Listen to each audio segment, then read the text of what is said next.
এই দাঁতটা মুখের ভেতরে একটা মাংসের টুকরোর সঙ্গে লড়াই শুরু করে দিয়েছিল, কিন্তু সে মাংসের টুকরোটাকে হারানোর পরে মাংসের টুকরোটা তার উপরে থুতু মেরে দেয়, যার কারণে দাঁতটা অনেক নোংরা হয়ে যায়। তখন দাঁতটা এত ময়লা দেখেও কোনো টেনশন করেনি, কারণ প্রতি রাতে ঠিক 8টা বাজে একটা টুথব্রাশ এসে তাকে পরিষ্কার করে দিত।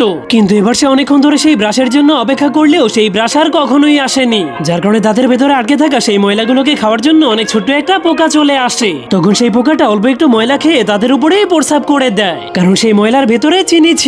কিন্তু সে প্রস্রাব করার কারণে সেই জায়গাটা ধীরে ধীরে গলতে গলতে সেখানে একটা ছিদ্র হয়ে যায়। এরপরের দিনে দাঁতটা মুখের মধ্যে একটা বিস্কিট দেখতে পায়, কিন্তু সেই বিস্কিটটাকেও হারানোর পর বিস্কিটটাও তার উপরে চিনির থুতু মেরে দেয়, যা দেখে সেই পোকাটা অনেক খুশি হয়ে জলদি করে তার বন্ধুদেরকে ফোন করে বলে জলদি আসো, কারণ এই লোকটার দাঁতে অনেকগুলো চিনি আছে। তখনই সেই সবগুলো পোকারা এসে সেই চিনির সাথে সাথে তার দাঁতটাকেও খেতে শুরু করে দেয়, যার কারণে দাঁতে সেই ছোট্ট ছিদ্রটা অনেক বেশি বড় হয়ে যায়। কিন্তু তবুও সেই টুথব্রাশটা তাকে পরিষ্কার করতে আসেনি। এরপর একদিন একটা বাদাম সেই দাঁতের সঙ্গে লড়াই করতে চলে আসে, যার কারণে দাঁতটা অনেক রেগে সেই বাদামটাকে কামড়ানোর জন্য লাফ মেরে দেয়। কিন্তু বাদামটা প্রচন্ড শক্ত হওয়ার কারণে দাঁতের একটা কোণা ভেঙে যায়, যার কারণে দাঁতে এতটাই ব্যথা হতে শুরু করে যে সেই মানুষটা সেটা সহ্যই করতে পারে না। এই জন্য সে বাধ্য হয়ে দাঁতের ডাক্তারের কাছে চলে গেলে ডাক্তার দাঁতটাকে ভালো মতো পরিষ্কার করে সেটাকে ঠিক করে দেয়। এরপর ডাক্তার দাঁতের মালিককে বলে তোমাকে প্রতিদিন দাঁত মাজতে হবে, না হলে দাঁত আবারও নষ্ট হয়ে যাবে। কিন্তু তখনই একটা বিস্কিট দাঁতকে বলতে শুরু করে আমাকে খেলে দাঁত মেজেও কোনো লাভ হবে না।